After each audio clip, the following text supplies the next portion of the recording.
In the fantasy RPG world game named The Legend of the Seven Heroes, there exists a character who wields overwhelming power, surpassing even the main character. This power arises from his past as the main character's best friend. However, everything changes after the climax of the second installment of the story when he turns villainous. He commits heinous acts, including murdering a girl known as the Saint, betraying his former best friend, and devising evil schemes against the kingdom. In the end, the Emperor orders the hero to confront and subdue his former best friend, setting the stage for the continuation of the story in the third installment of the game. The story starts with a university student named Shana Ren. Since he was young, he has been drawn to fantasy games, which is one of the reasons he purchased the game series called The Legend of the Seven Heroes. One weekend, after completing the second installment of the game, Ren felt a surge of excitement, hoping to find some hidden Easter eggs. He decided to replay the entire game in search of them. Suddenly, a pop-up appeared, asking, "Do you wish to start the special story?" Curiously, Ren clicked yes. In an instant, a bright light emitted from the screen, and before he knew it, Ren had disappeared from his room. When he opened his eyes, he found an old woman bathing him in water, while a young, beautiful woman watched over him. As he tried to move his hand, confusion engulfed him. He couldn't see properly, and his hand wouldn't respond to his commands. After observing his tiny hand and the situation, he realized that he had been reincarnated into another world as a baby. The old woman inquired what name they should give him, and the young woman suggested Len Ashton. Ren's heart sank at the name, as it foretold the worst possible outcome. He had reincarnated into the game and would become the mastermind of chaos and the enemy of the entire kingdom. Helpless and overwhelmed, all he could do was cry, mourning his misery and the dark future that awaited him. A young boy is clashing sword. At that time, the person who was training with the boy swiped low kick to make the boy fall on the ground. Ouch, that seriously hurt the boy anyway. The adult point out him don't jump pointlessly. Adult asked the boy is he okay and also bringing on the training to close. The boy complained that he couldn't move his body because of tiredness, to which the adult replied, "You did quite well," with a jolly laugh, revealing that he is the father of the 7-year-old boy. Time has swiftly passed for Ren. He's now 7 years old after reincarnation in the Liamal Empire, living in No Name Village. At first, he was shocked and flatly rejected the reality, but with the help of ZAPPY, he somehow coped with this world. By the way, he has been keeping a secret from his parents, and no, he isn't a superhero. After his beautiful mother went, he focused on his right wrist, and a magical bracelet appeared. In this bracelet, he can see a status screen, his skills, and the types of demon swords.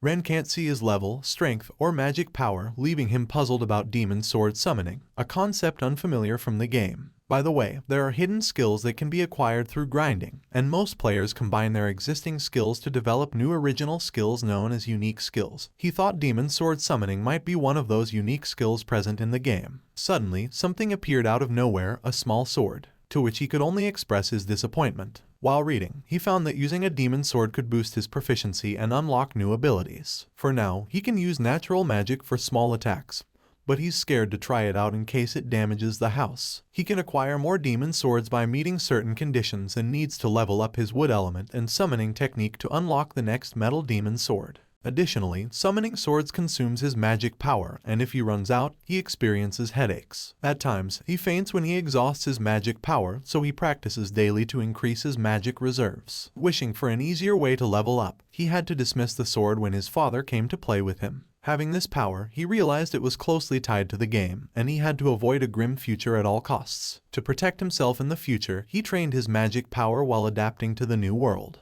Now, at 7 years old, he happily helps around the house and joins his father's training sessions to practice swordsmanship.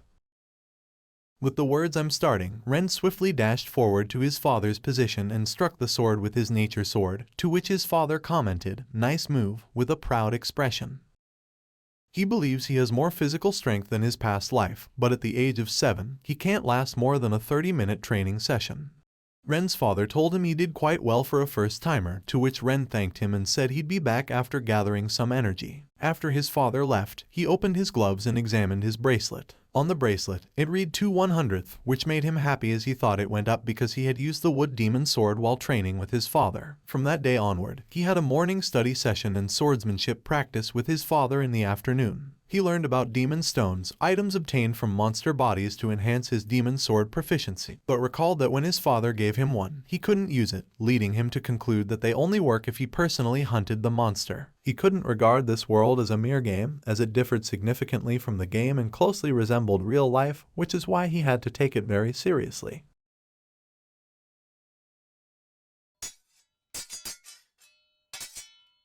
While doing his usual practice, Ren's father told him that he had improved quite a bit but still easily lost balance, suggesting that he needed to strengthen his waist, and with that, Ren's father concluded today's training. At that time, Ren said he could still continue, to which his father cautioned him not to push too hard, or he might get hurt, acknowledging that Ren had already trained quite intensively that day. With that, the day's training concluded after Ren thanked his father for the help, and he quickly checked his status, which showed Demon Sword Summoning 88 100th. He thought that it would take a few more days to level up his demon sword summoning. Still, he wondered why it was taking so long, as he had been pushing himself daily to gain only 2 points per day. As a gamer, he didn't mind the hard work required to level up. With intense training in swordsmanship, Ren's hands had formed blisters, and his mother, while applying lotion, commented, "What has happened to those beautiful hands?" She also told Ren that the training was very harsh and commented that his father was a sports maniac and somewhat of a meathead, to which Ren replied that he was fine with the training because he enjoyed learning swordsmanship. Then Ren's mother mentioned that she knew the Ashton family had a tradition of being knights in charge of protecting the village, and a love for swords was in their blood. In response, Ren asked if she hated swords, to which his mother replied that she feared them. Ren's mother shared that when Ren's father was a child, he had been obsessed with swords, yet he grew into a great warrior who didn't fear monsters and had saved her numerous times. However, she expressed her fear that the same bravery might one day lead to a curse, causing him serious harm, and that was what frightened her. She held great respect for Ren's father because the monsters he hunted provided a significant income for the family, and the flesh of those monsters could be shared among the villagers. I guess this implied that the monster flesh could be consumed. Suddenly, Ren's father interjected into the conversation, assuring Len's mother not to worry because he was strong. Here we know the name of Len's mother is Milieu. Still, I will stick with Len's mother for now. Len's father confidently declared that he wouldn't fall prey to monsters and that he had become more cautious in the present compared to his past self. He also expressed that he prioritized the happiness of his family above all else, to which Len's mother lovingly whispered, "Anada." At night, while sleeping in his bed, Ren thought about the word family. In his previous life, his parents had divorced when he was young, and he had to follow his mother. As time passed, conversations with his mother dwindled to the point where, as he grew into adulthood, she never returned home. Despite the dwindling contact with his mother as he grew into adulthood, he remained grateful for her support in sending him to university, suspecting that there were underlying complexities he hadn't comprehended. Continuing with his life, Len persisted in his training sessions with his father. Thanks to the intense training, he enjoyed a deep and restful sleep. He continued to assist with household chores, pushed his limits in training, studied from books, and, most importantly, cherished the time spent enjoying dinner with his family. One day, during his usual training, when his father signaled the end of the training for the day. But this time, Len picked himself up slowly and steadily, and then he suddenly felt something. To which Len's father asked, "What happened?" To which he replied, "Nothing," while thinking, and suddenly he felt lighter. Then he rushed forward toward his father with great speed, and parried his father's sword with his own. Len wore a puzzled expression, while his father thought, "That was a damn fast move." Suddenly, his father excitedly told Len to do it one more time, to which Len replied with an enthusiastic yes. Once again, Len charged and struck his father's sword with incredible speed. While thinking that his speed and strength were increasing with each strike, he continued to parry swords with his father as quickly as he could, pushing himself to his limits. At that time, Len's father was thinking that his son had suddenly become much stronger, and he could barely keep up with him, despite being a grown-up adult. Then, Len executed a strike that shattered his father's sword into 2 pieces. Len's father wore a surprised expression as his wooden sword was destroyed, shouting loudly, "Could it be?" While narrowly avoiding another sword strike, Len's father grabbed Len with his hand. He told him, "Great job, Len," with a jolly expression, and declared that Len had become a skill bearer. At that time, Len's mother came to the training area, possibly because of Len's father's loud and excited voice. Len's father wasn't entirely sure, as he didn't possess any skills himself, but he surmised that Len might have leveled up and unlocked the skill bearer ability as a result of his training, as there was no other explanation he could think of for Len's sudden increase in strength. Suddenly, Len thought that he might have leveled up his physical abilities a bit, which could explain his increased strength. While he was deep in thought, Len's father told him that in the future, he could go to the capital and make a name for himself as a knight. With excitement, Len's mother asked about Len's skill, To which Len's father, with a troubled expression, explained that if they had more money, he could have taken Len to the town's church to check his skill, implying that the church might require a donation for skill assessments. To these words, Len told them there was no need to check because he didn't need to know the name of the skill. To this, his father remarked that kids of Len's age were expected to be curious about their skills, while his mother looked concerned and worried. On the other hand, Len thought that if demon sword summoning became known to the public, it might lead to trouble. So, he told his parents, "We have our rules, and they have theirs," implying that he wanted to move on from this topic. In his mind, he wished for a peaceful life in this village. Len then told his father that instead of becoming a knight, he wanted to become his father's successor in the village. He expressed his desire to help his father hunt monsters to raise income and contribute to the prosperity of the village. Above all else, he wanted to be there to protect his father if the worst situation ever arose. To these words, Len's mother became emotional due to her motherly love, and Len reflected on the past 7 years, realizing that they had been happier than his previous life. In the end, it was all thanks to his parents who had enabled him to live as a new person, Len Ashton, rather than someone who didn't want to remain in this new world. Len told his parents that he wanted the three of them to live a long and happy life together. To this, they warmly hugged Len, who had just spoken some big words for a small kid. Damn, this scene is little tearjerker, but while reading light novel it was more teary for me, haha. Anyway, Len thought about how he needed to cherish this time with the family he had and avoid getting involved in the game's storyline. He planned to live a simple life in the peaceful village. However, in a few years, he would encounter a girl he was supposed to kill according to the storyline. And whether the future he had dreamt of would turn into despair was something that would unfold in the days to come.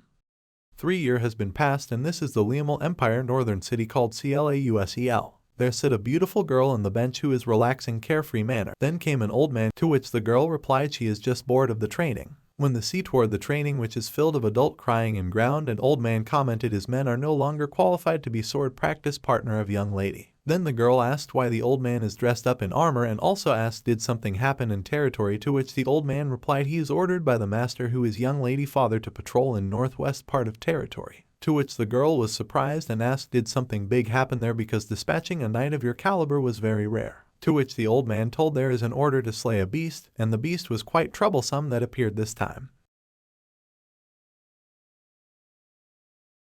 Coming back to Len, he'd been living the same peaceful life in his village, helping his family whenever he could. While checking the stats in his bracelet, it showed he could now see level 3 skill, which was about summoning 2 demon swords at a time. For now, his stat level up was going on very slowly. After 3 years, it had only amounted to 659 points accumulation out of 15 points. But it wasn't like he was holding a sword every single day, as he had to help in the field for preparing for the upcoming winter and also drying meat and other small household works. An old woman greeted him with a good morning, and then they talked about Len's father boasting of Len becoming a knight in the capital one day, to which Len was happy to hear, but he had no intention of leaving the village. Suddenly, some people on horseback, dressed in armor and carrying flags, could be seen from far away where Len was standing. Upon seeing this, the old woman suggested that Len return home as they were Lord Baron's people. In Len's house, the old man from before reached there and greeted very warmly with a paper in his hand. To which Len's father asked why he came to this village. At that time, Len reached home and saw the Baron's men whom he had encountered a short time ago. Then Len thought about the meaning behind Baron. It was a person who ruled over a territory given by the king.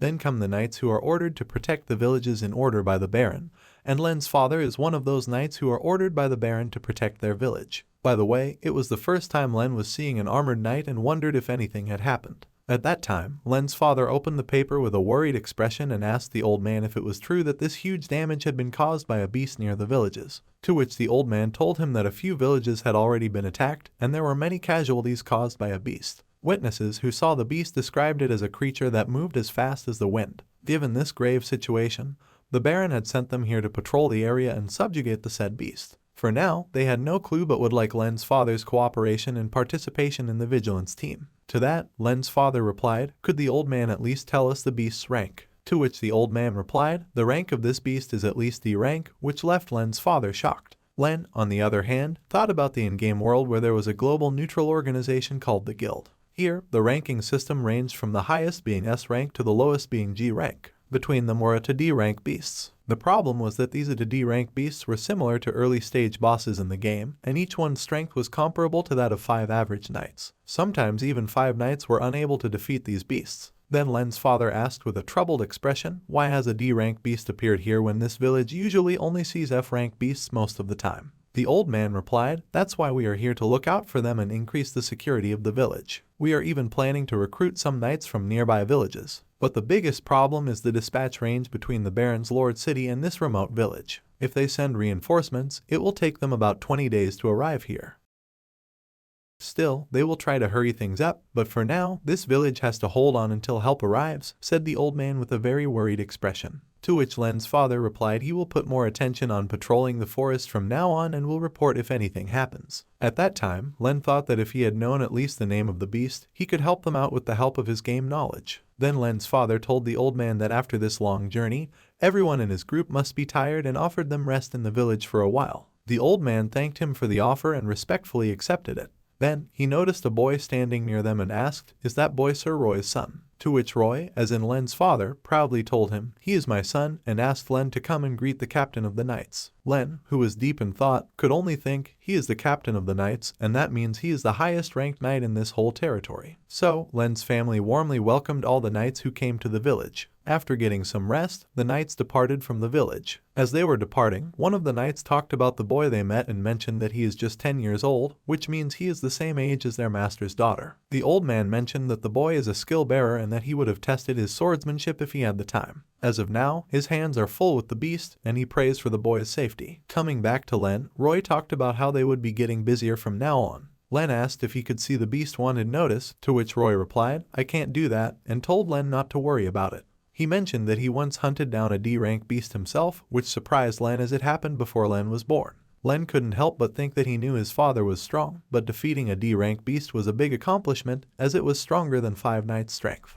The next day, Roy hunted and brought back many small beasts, explaining to Len that they needed to increase the number of prey because these small beasts, known as little boars, lived around the area and had delicious meat. This meat also attracted some other beasts to the area, which helped to control their numbers. Len mentioned that there was a certain beast in the forest, so they needed to reduce the number of prey for that particular beast. Roy agreed, saying that was one of the reasons they hunted the little boars. Roy continued to go to the forest every day to hunt the small beasts after receiving the warning from the knights. He entered the forest around afternoon and continued his hunt until sunset. One night, while Len and Roy were taking a bath together, Len asked Roy if he wasn't overworking lately and if it was about time he allowed Len to hunt. Roy replied that for now, he couldn't allow Len to hunt because the beast situation hadn't calmed down. Roy apologized to Len for not being able to accompany him with sword training, to which Len replied that he didn't need to worry. He and his mother were quite busy processing the hunted little boars, and if they didn't process them as quickly as possible, the meat would go bad. To which Roy thanked Len for always helping out his mother, and Len hoped that this peaceful life would continue and that nothing would go wrong. The routine continued until the 10th day when Len couldn't find Roy. So, Len asked his mother if his father had not returned yet as it was getting late. Len's mother told him she would go and check on him, to which Len told her he would go with her. She hesitated, saying it was already dark outside and very dangerous. Len insisted that it was too dangerous for her to go alone, and he would go with her no matter what. Finally, Len's mother gave in, and they both went outside. Len's mother pointed out the light that marked the entrance to the forest and the torches placed on the bridge. Len's mother explained that they could hear the sound of water flowing, so they needed to be careful not to fall into the river while crossing the bridge. Slowly, Len's eyes started adjusting to the darkness of the night. Then, Len's mother noticed a person sitting under a tree. She understood that it was her husband and called out to him. The person turned around, and both Len and Len's mother were relieved to see that he was okay. However, they were puzzled about why he was sitting there. Both of them ran toward him by crossing the bridge, but when they reached that place, they saw Roy sitting under the tree, very badly injured. They tried to help Roy, but suddenly Len heard a stick cracking sound. When he turned toward the sound, he saw a little boar coming toward them. He somehow prevented the attack with the help of a torch and his sword, struggling to keep the boar from biting him. Len's mother came behind the little boar and hit it with the torch to help her son, but it didn't work, and Len continued to struggle. Len then saw that there were 2 little boars coming toward them. When he tried to force his way out of the little boar to escape its bite, suddenly, a small skill called physical ability up applied. He pushed the little boar away from him and threw it onto one of the other little boars, making them fall to the ground. One of the little boars came to attack Len's mother, but he struck it with his sword to kill it. Another little boar, which had been knocked down, tried to attack Len, but he attacked the other little boar with a one-hit strike to its face. Seeing this, the last little boar got scared and ran into the forest. After reaching their house in the morning, they tried to call Granny Rig to look at Roy's injuries. After providing first aid, Granny Rig, who had also helped deliver Len, told them that Roy's health was in an unpredictable condition and for now, he was somewhat stable. Milieu thanked Granny Rig and also thanked Len for his courage in helping bring Roy back home. Len, on the other hand, was deep in thought. He wondered how little Boris could defeat his father, who had defeated a D-rank beast in the past. He had also seen how many little boars his father had hunted during these days. Len began to suspect that Roy might have encountered the wanted beast that the knights had warned them about. The problem now was that reinforcements would take another 10 days to arrive, and if that beast showed up, it would be a nightmare for the village. Len felt that he had to do something about it as soon as possible to avoid a future where they would lose their peaceful life. Sneakily, he went into the forest through the bridge and went to the place where he had defeated those little boars. He was glad to see that no other monsters had eaten them, but he noticed a small light-like thing coming out of the dead little boars, and they suddenly absorbed into his bracelet. When he checked the stats from the bracelet, he was surprised to see that his Demon Sword summoning technique and Demon Sword of Wood proficiencies had increased by 2. He thought that this must be the absorption of the magic power from the Demon Stone inside the monsters' bodies. So, Len concluded that the theory was that the magic power of the Demon Stone couldn't be used unless he hunted those monsters himself. At night, Len went to his mother and asked for her permission to enter the forest from tomorrow onward to take over his father's duties. His mother was shocked, to which he explained that he knew it was a dangerous place, but as long as he was born as part of the Ashton family, like his father, he had the duty to protect the village at any cost. Still, his mother tried to persuade him to give up on it by saying that no matter how strong Len had become, he was still a child. Len replied that after his father got injured, there was no one left who could fight against the monsters other than him. He said that until reinforcements came for aid, please allow him to protect everyone. The next day, Len's mother finally gave in and allowed him to go into the forest, but the condition was that he should be back before dusk, to which Len happily agreed. Len reached the forest, remembering the warning his mother had given him. She had told him not to go deep into the forest, and if he got lost, he should use Tsurugi Rock as a landmark to safely return back. Tsurugi Rock was shaped like a sword, hence its name. Len then thought about trying out the wood attribute natural magic, just like in the game. As he did so, a little boar ran toward him. After adjusting his stance, he applied natural magic and thought about tree sprouts and ivy. Within no time, a plant grew from the ground and trapped the little boar inside it. Len was surprised, as this was his first time seeing magic in person. He couldn't bring himself to hurt the poor monster, so he decided to end its life with one strike. From then on, Len practiced more of the natural magic on other little boars, and when he reached the village, he had already hunted 12 little boars for his first time, leaving the villagers who saw the hunt astonished. He continued hunting little boars on the second day, hunting 12 more, and on the third day, he managed to hunt even more than 12 little boars. After some days, late at night, Len was running inside the forest, and a beast was chasing behind him. When the beast came toward him, he tried to evade its attack by jumping into the air. This beast was somewhat similar to a wolf, but it was quite large for a wolf. When Len landed on a tree, the beast immediately struck toward him without any delay. Len realized that this beast had the upper hand in terms of speed, and its biggest advantage was its ability to use wind magic. In the nick of time, Len managed to evade a wind magic strike that would have destroyed a tree. Len remembered this beast from the game. It was called the Chief Wolven. The Chief Wolven could create invisible hands that could steal items from the player, and it could also use wind magic to attack the player. In the given situation, Len had no way to run away from this beast. He knew he had to use everything at his disposal to win this fight. Len thought that the attack power of his nature magic was low, but then he noticed a wound on the Wolven's leg. He realized that his father must have fought a very tough battle with this beast, and before getting gravely injured, his father had managed to injure this beast. With the help of the beast's injury, his father might have managed to escape and come near the forest exit. Len also considered that the reason this beast might not have attacked the village was that it was healing in the forest.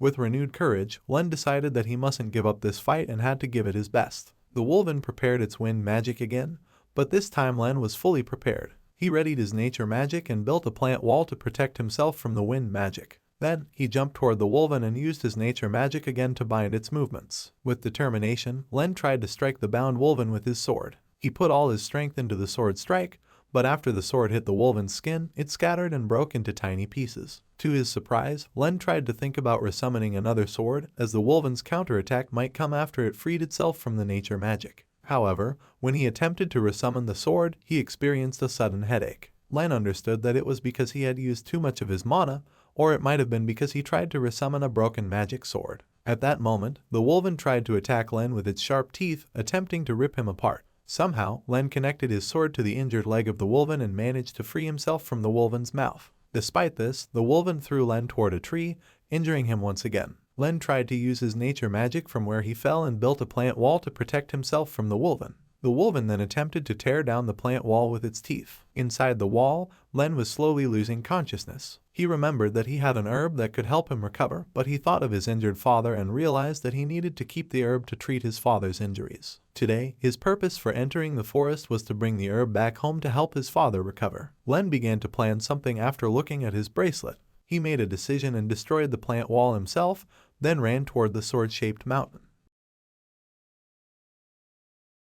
By the way, the wolven was still chasing Len from behind. Upon seeing the wolven catching up to him, Len applied nature magic one last time with his remaining mana to bind the wolven in place and slow its movement. Len realized that he needed to hurry toward the corpse of the little boars he had defeated earlier in order to absorb their magic stones. He had 97 out of 100 for the Demon Sword of Wood leveling, so if he could get 3 more magic stones, he could unlock the Demon Sword of Metal. Since the Demon Sword of Wood was easily breakable, he decided to bet on the Demon Sword of Metal defeating the wolven. As the wolven got very close to him again, Len threw his Demon Sword of Wood toward the wolven. Although it missed hitting the wolven, roots sprouted from the sword and bound the wolven in place once more. In the nick of time, Len collected the magic stone power from the defeated little boars and unlocked the Demon Sword of Metal. At that moment, the wolven lunged toward Len. Just as the wolven was about to attack him, Len created the Demon Sword of Metal and thrust it into the wolven's mouth, intending to kill it. With a piercing light-type attack, the Demon Sword of Metal pierced the wolven's head, finally killing the beast. Len saw the magic sword of metal,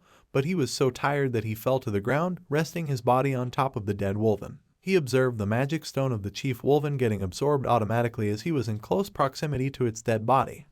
As his mana drained completely, the sword automatically disappeared, and Len could only think about his parents. At that moment, many horses came toward his fallen place, with the riders shouting that they had heard a beast crying coming from that location. When the group of knights, mounted on horses, saw the scene, they quickly left the area and headed toward Len's house. When they reached Len's house, they knocked on the door. Len's mother opened the door, and the knights explained that they were from Colossal and needed to bring the injured child inside the room for urgent care. Len's mother, filled with worry, called out Len's name and asked what had happened. The knights informed her that they had just arrived and mentioned that Len was desperately holding a bag, suggesting that there was something important inside it. Upon seeing what was inside the bag, Len's mother shouted that it was rondo grass and cried while hugging the injured Len. After some days in Colossal, the knights who had returned from their mission reported to the old knight. They mentioned a boy named Len Ashton who had defeated the chief wolven on his own. The old knight, who had seen Len before, was quite surprised to hear this news. The girl from earlier overheard the conversation and talked to herself. She found the idea of a boy capable of single-handedly defeating a D-rank beast interesting, and she felt that she had to meet this boy. 2 months had passed since the day Len defeated the wolven. Here are his updated stats and the new skill he obtained by defeating the wolven, which was the magic sword of bandit.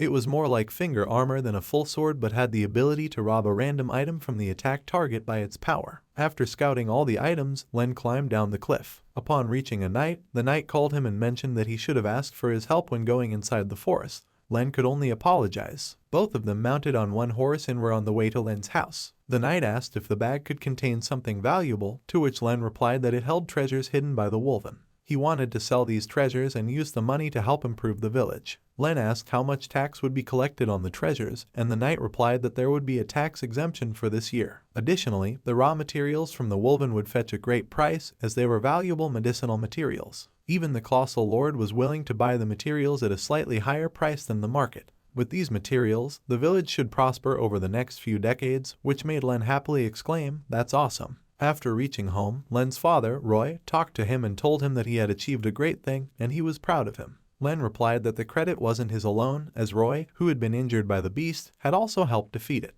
Roy praised Len for being as selfless as always and asked if there was something specific that Len wanted from the treasures.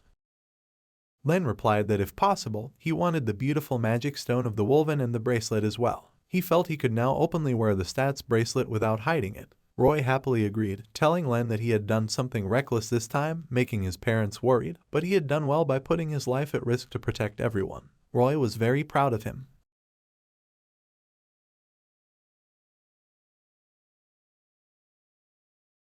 Time passed, and one day, While Len was doing household chores, he found a beautiful girl sitting under the shade of a tree. As he approached the girl, he realized that she was not from their village. The girl suddenly launched a question toward Len and asked, "Are you Len Ashton?" To which Len replied, confirming that he was indeed Len. As he thought about it, he realized that this girl was the same one he was fated to kill in the near future. And that's how the story unfolds, with a boy meeting a girl. Before saying goodbye, I would like to mention that the manga version missed out on some parts compared to the novel. In the novel that I read, they included the context explaining why Len went to the forest and got attacked by the wolven. The next thing is, if you guys want the second part of this series, please like this video and write part 2 needed in the comments so that I can work on the next installment of this series. Thank you for watching the video, I hope you enjoyed it. See you guys around.